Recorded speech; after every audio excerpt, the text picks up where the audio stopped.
Le Seigneur soit avec vous. Lecture du Saint-Évangile de Jésus-Christ selon saint Luc.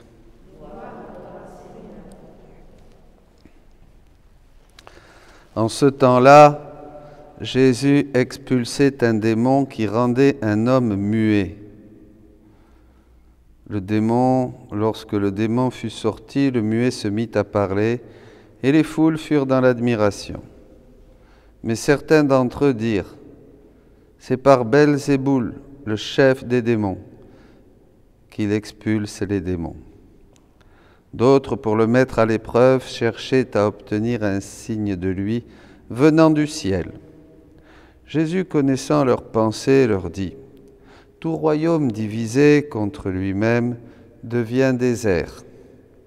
Ces maisons s'écroulent les unes sur les autres. Si Satan, lui aussi, est divisé contre lui-même, comment son royaume tiendra-t-il ? Vous dites en effet que c'est par Belzéboul que j'expulse les démons. Mais si c'est par Belzéboul que moi je les expulse, vos disciples, par qui les expulsent-ils ? Dès lors, ils seront eux-mêmes vos juges. En revanche, si c'est par le doigt de Dieu que j'expulse les démons, c'est donc que le règne de Dieu est venu jusqu'à vous. Quand l'homme fort et bien armé garde son palais, tout ce qui lui appartient est en sécurité. Mais si un plus fort survient et triomphe de lui, il lui enlève son armement, auquel il se fiait, et il distribue tout ce dont il l'a dépouillé. Celui qui n'est pas avec moi est contre moi, celui qui ne rassemble pas avec moi disperse. Acclamons la parole de Dieu. Le Seigneur appelle et personne ne répond.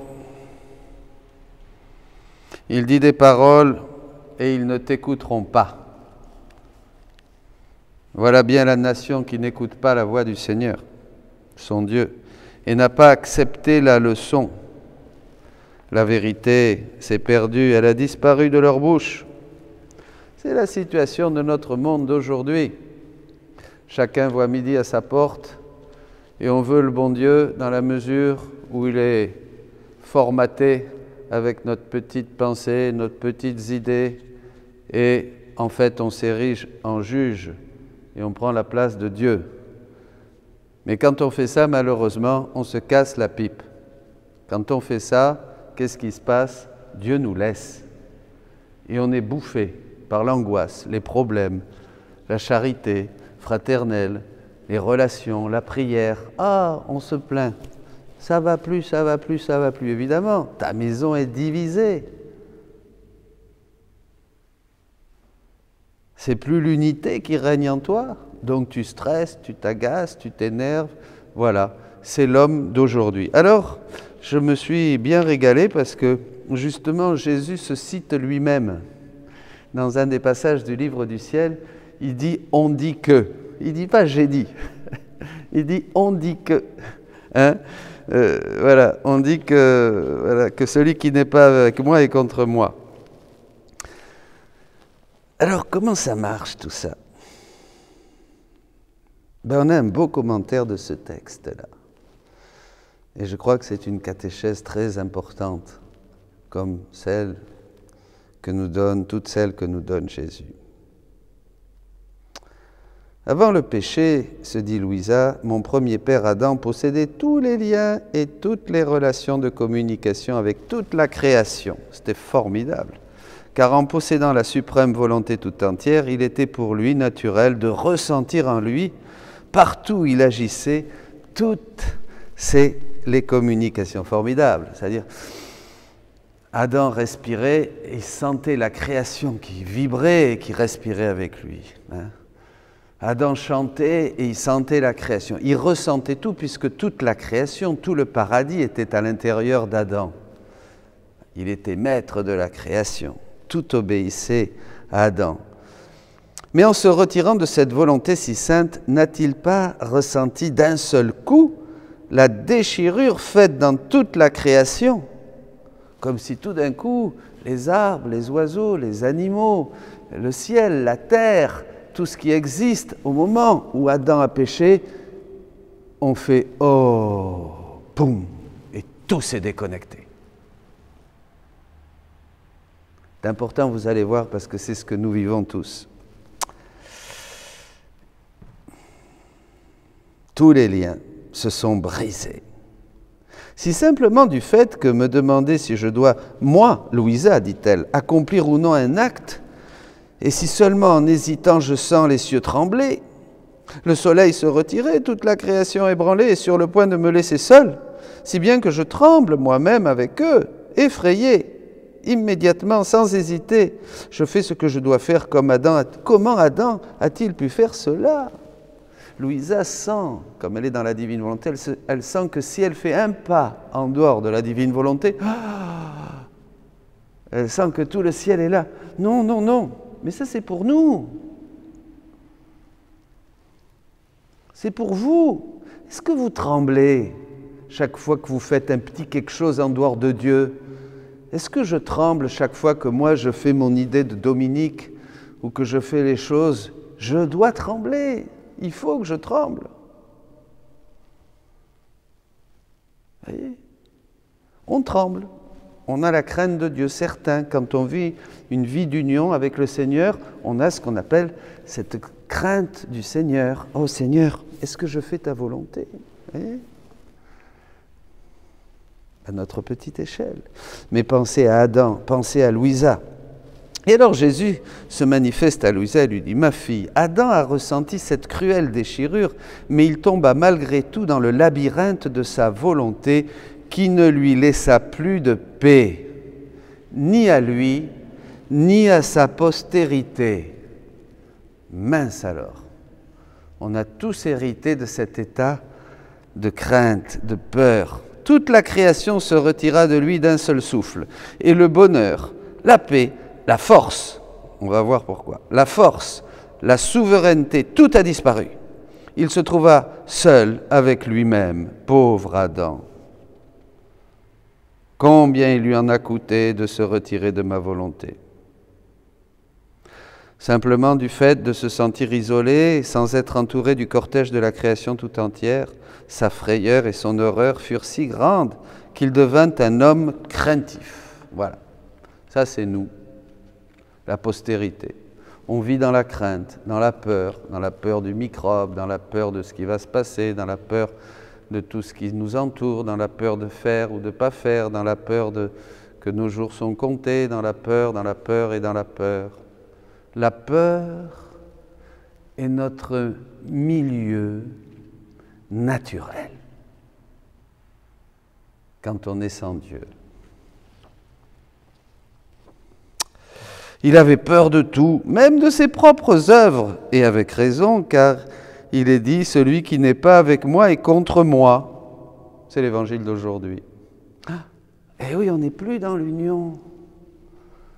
On n'a plus cette unité. On n'est plus qu'une seule et même chose avec le Père, le Fils et l'Esprit. On est des hommes déchus, sans Dieu. On n'est plus relié aux choses, dit Jésus. Comme il n'était plus relié aux choses, elle devait en toute justice se mettre contre lui. Tout est contre nous. Dès qu'on n'a plus cette unité intérieure et que l'homme fort, par la puissance de la divine volonté, vit unifié, mon âme est toujours entre mes mains, dira le prophète David. Eh bien, qu'est-ce qui se passe? Il est faible, il est craintif, il a peur. Il est pauvre, et toute la création et tout ce qui se passe se lève contre nous pour nous faire la guerre, et les démons bien sûr.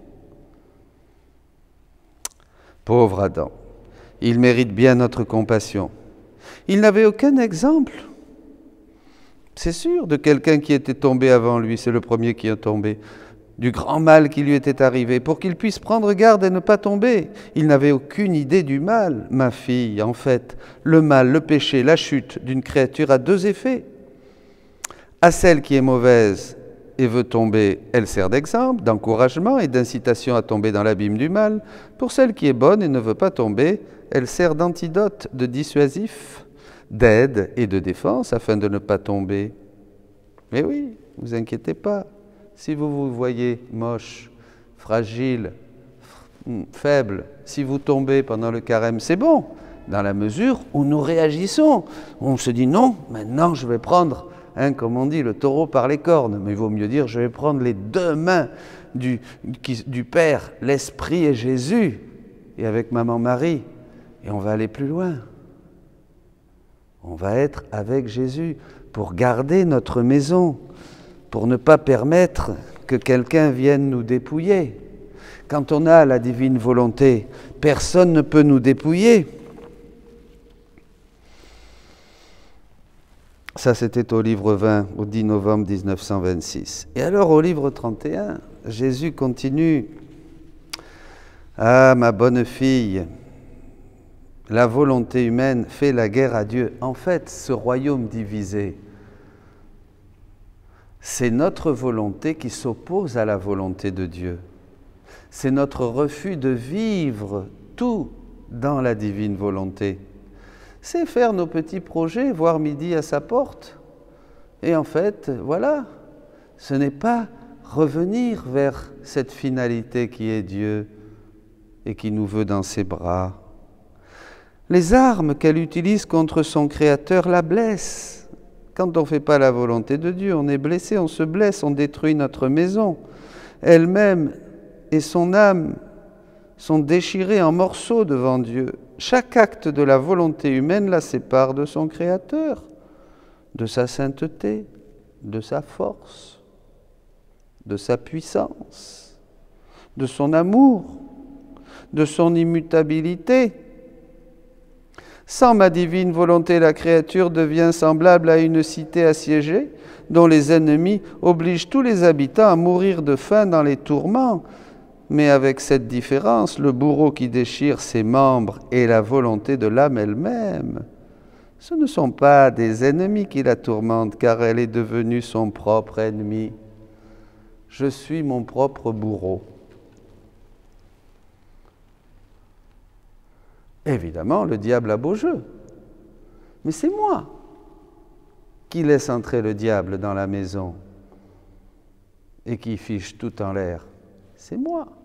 Jésus est très clair avec Louisa, le diable n'a d'accès que si on lui donne notre volonté. Comprenez ? Si tu savais la douleur que je ressens en voyant les âmes mises en pièces, chaque acte de la volonté humaine est une division que l'âme forme entre Dieu et elle. Elle se retire de la beauté de la création, elle devient frigide à l'amour pur et véritable. Elle perd son origine et se prépare à un enfer anticipé si sa volonté la précipite dans un péché grave ou au purgatoire si le péché est léger. Dès cette terre, on vit l'enfer. Ce n'est pas l'enfer éternel, c'est l'enfer que nous vivons dès que nous nous opposons à la volonté de Dieu. En fait, la divine volonté vient nous donner tout pour pouvoir vivre dans l'unité.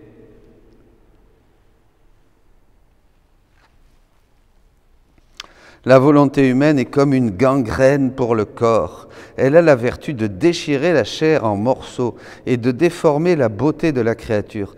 Pauvre âme sans ma divine volonté. Elle seule possède la vertu unifiante. Vous voyez, c'est l'inverse de la division, c'est l'unité unifiante. Elle unifie tout, pensée, désir, affection, amour, volonté humaine. Elle donne à la créature la merveilleuse forme unifiante. Magnifique. Et comment ? Il suffit de dire oui. N'essayez pas de sentir quelque chose de différent ou d'avoir des résultats et des grands sentiments ou des émotions, pas du tout. Dites oui et le tour est joué, dit Jésus. C'est dans l'intention. L'intention. Et l'intention et encore l'intention.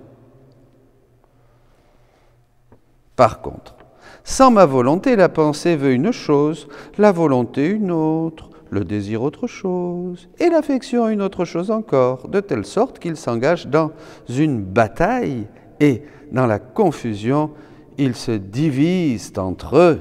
tout est divisé dans la maison, évidemment. On est comme explosé. Ah, s'il peut y avoir ni paix ni union, il ne peut y avoir ni paix ni union sans ma volonté. Il manque alors celle qui place le ciment, unissant les parties divisées, et qui rend l'âme forte contre les maux qui surgissent, tous les maux. Quand l'homme fort, la divine volonté nous maintient dans cette unité, l'homme intérieur, dont parle saint Paul, est uni, fort. Tous les maux de la société, les ennemis, ceux qui nous critiquent, ceux qui se moquent de nous, ceux qui nous persécutent, les démons, tout ça est à nos pieds, là, sous nos pieds. Et tout est grâce, parce que quand on me fait du mal, vous vous rappelez l'enseignement, je répare Jésus, c'est à Jésus qu'on fait du mal, quand on est dans la divine volonté. Les démons s'en vont rapidement, parce qu'ils sont découragés, vous comprenez? Comme dit Louisa, et quand vous serez fatigué de venir m'ennuyer, eh bien, voyez, c'est merveilleux.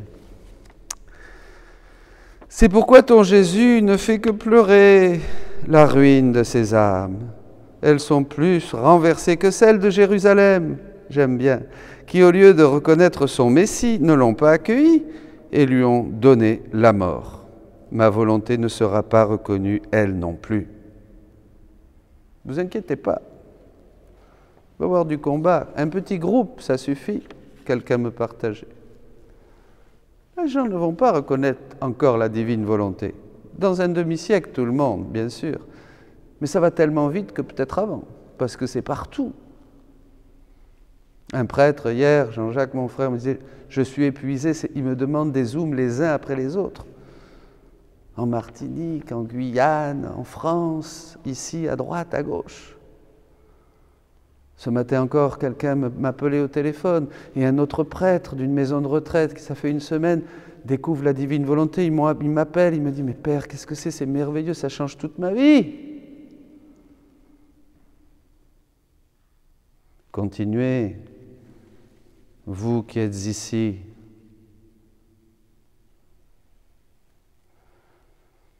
Alors qu'elle est parmi eux, cette volonté, ils ne la reconnaissent pas. Ils forment dans leur âme de petites cités qui seront renversées et qui m'obligent à leur répéter la menace qu'il ne restera pierre sur pierre.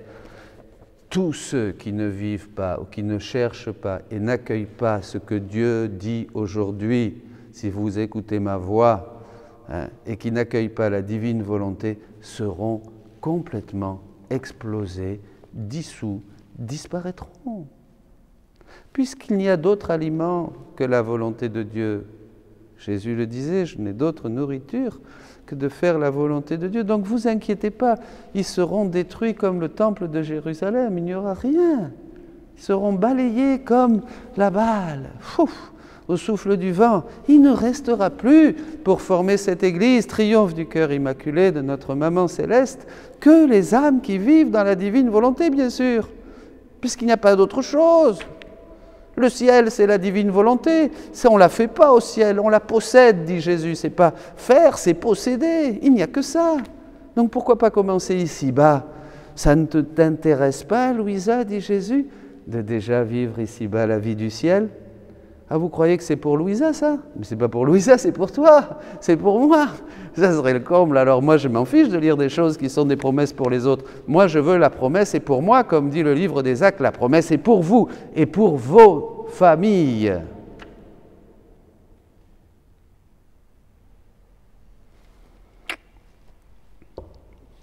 Sans ma volonté, ce sont des citadelles sans roi.